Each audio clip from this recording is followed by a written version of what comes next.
And now, welcome to the stage, Everything is Media, Next Generation Retail Media Networks.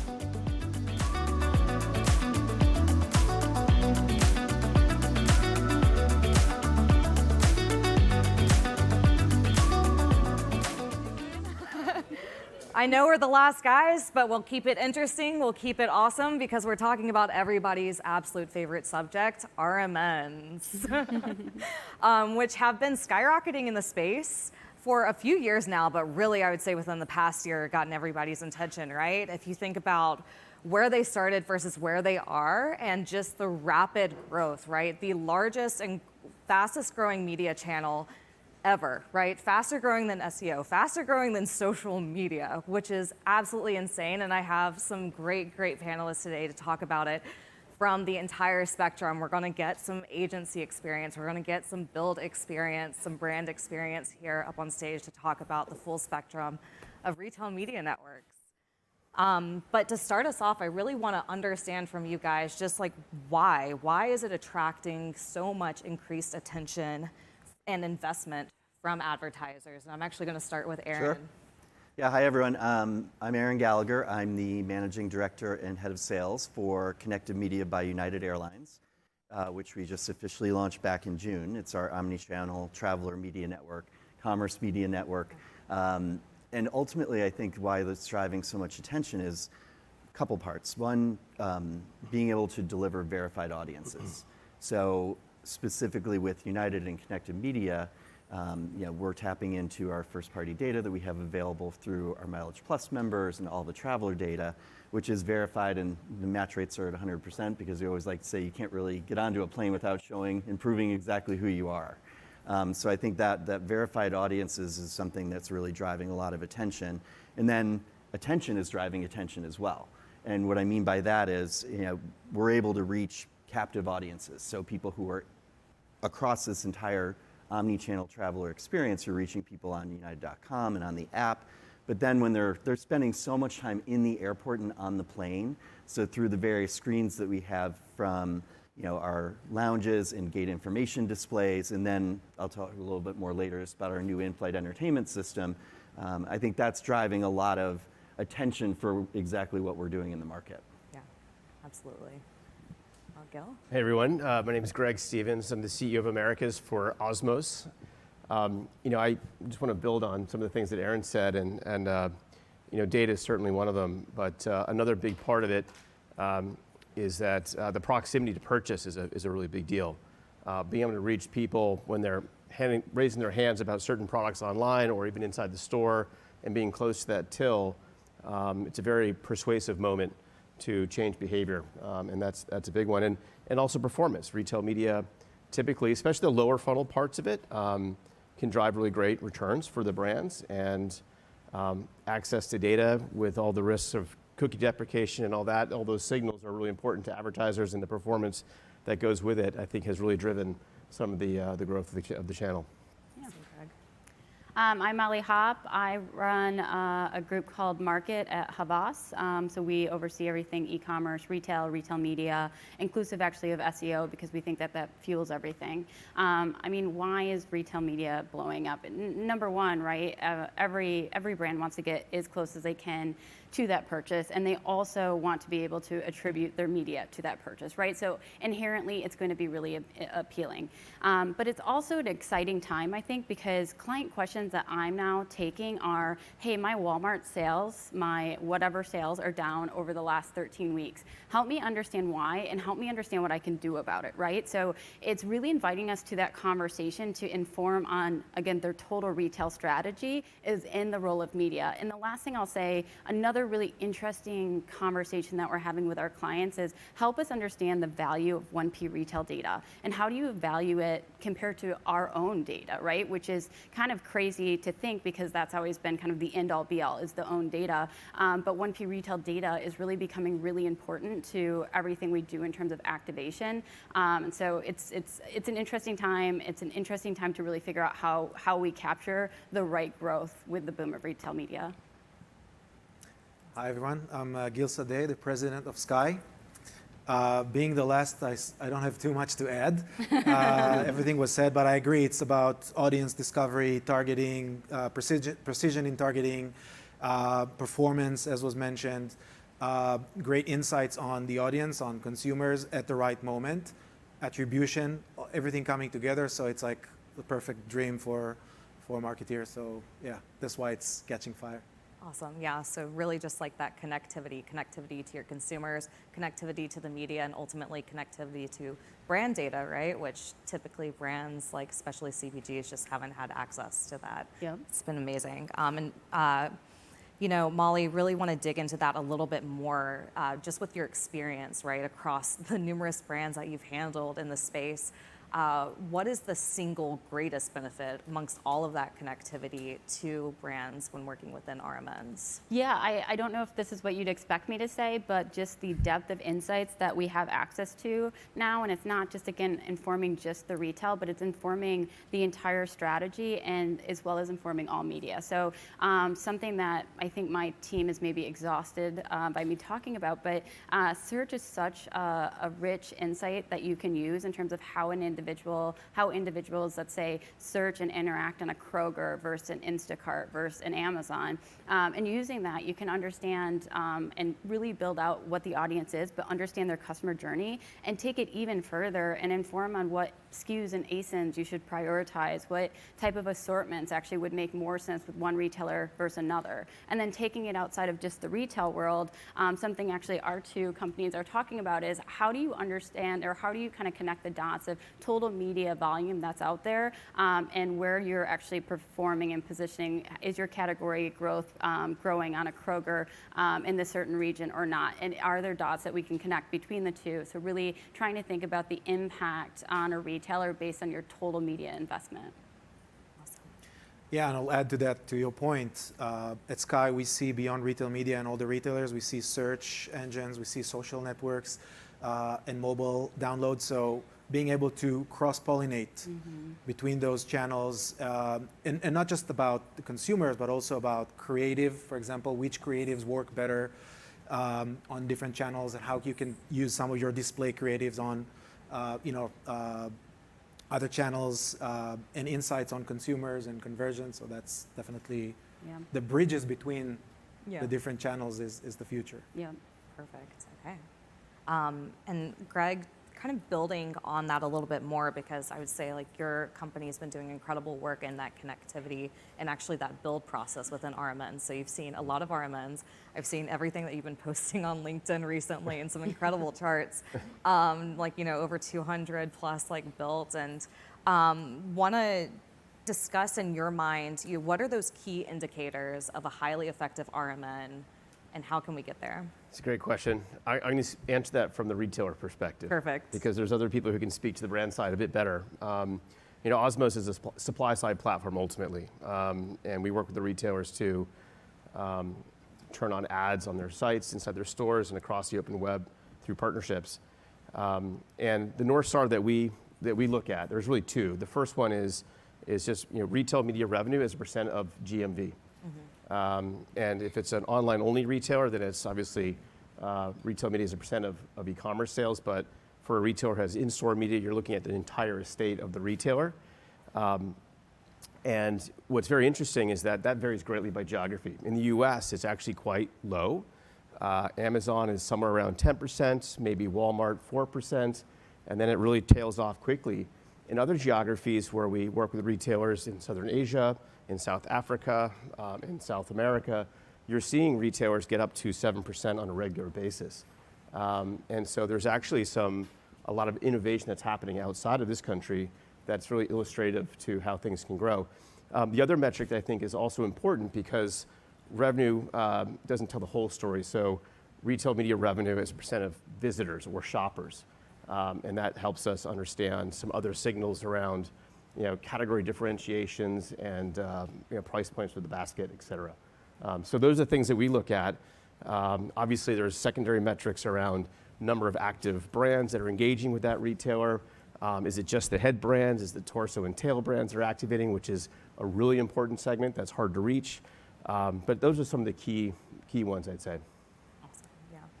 Gil would love to understand as well, given that the expansiveness that you sit, especially within that closed ecosystem and the walled garden ecosystem. Yeah. Yeah, I think the indicator for a successful RMN is the number one thing is demand, right? Can you scale demand? Yeah. Because okay, you build this, you launch the network, but now you need demand.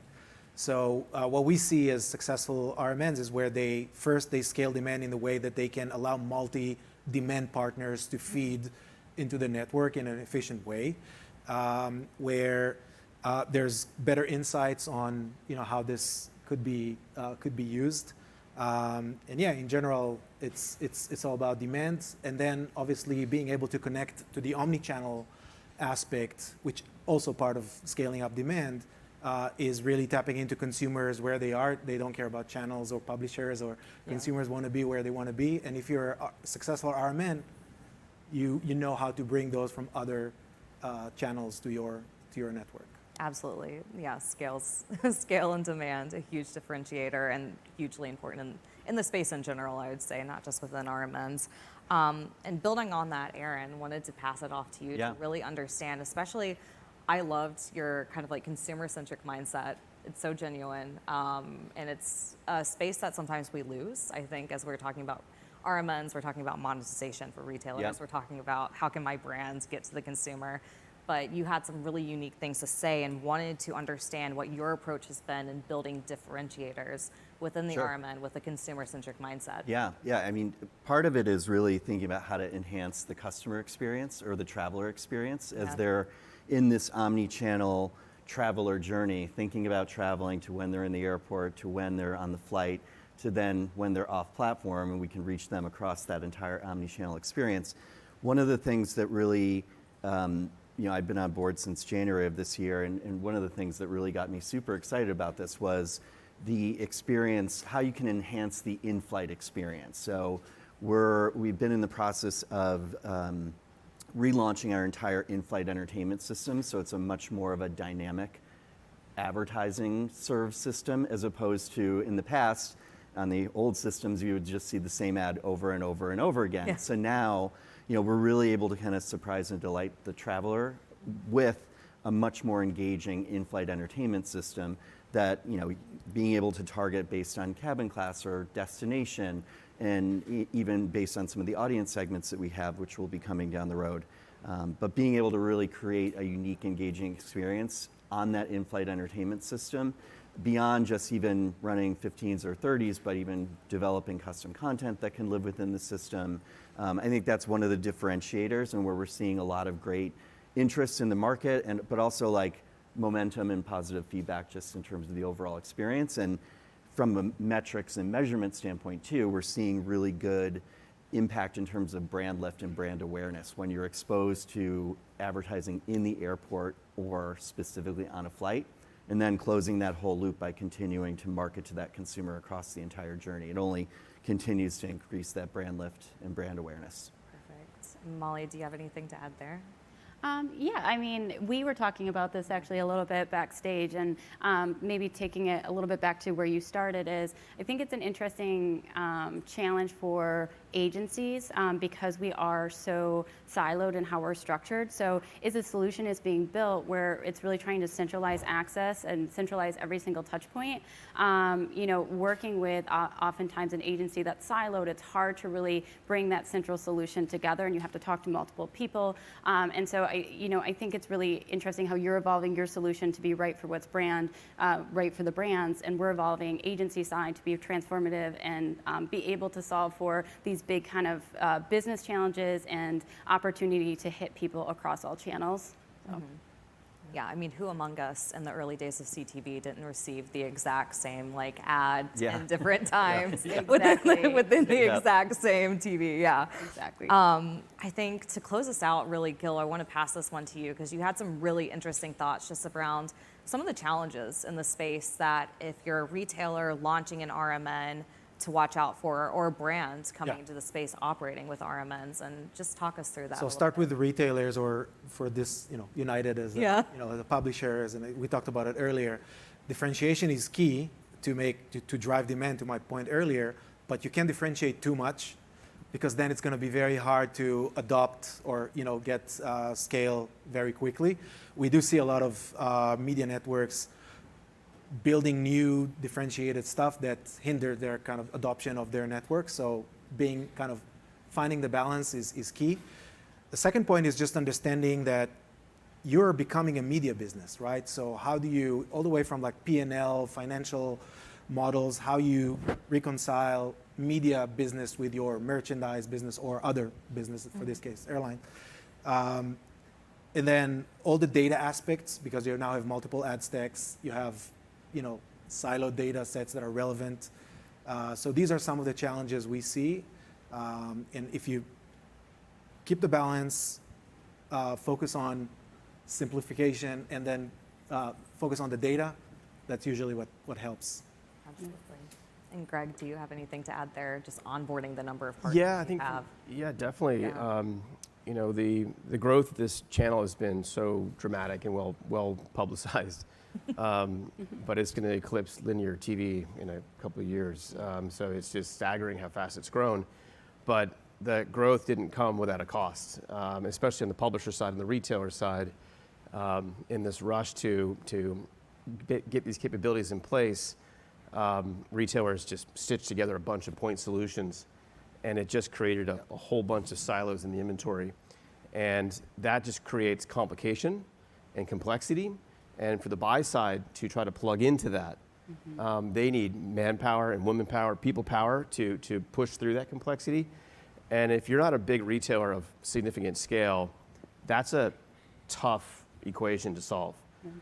So simplification of the retail media offering through unifying the media channels, I should say, into a single location, a layer, so that the buy side can efficiently buy as much as it can be standardized as possible to create that reason for the brands to engage. And especially as the smaller retailers activate, they'd really need to think carefully about what is the consumer of this, which is a brand or an agency, and what is that buy experience like? And they need to really make sure that it's simple and cost efficient for them. Perfect. And Aaron, do you have anything to add just on those challenges from the brand perspective? Yeah, I think it's thinking about this whole omni-channel experience that retail media networks or commerce media networks have.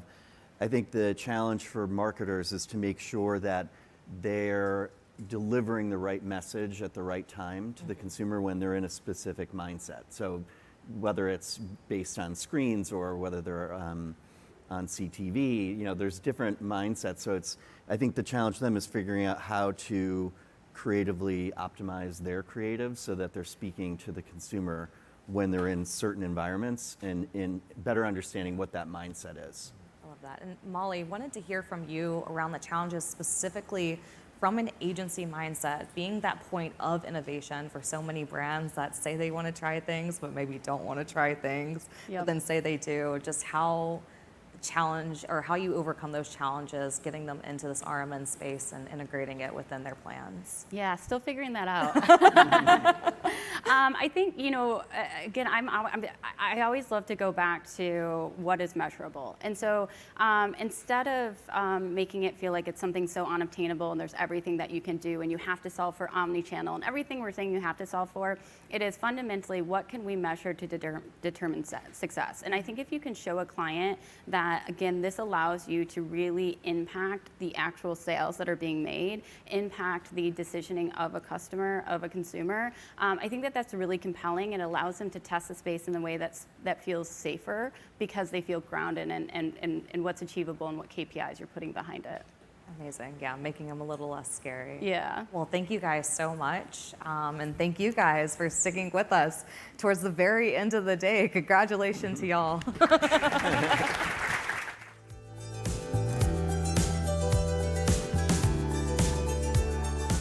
And now we take you to the vision stage for our closing remarks by David Steinberg.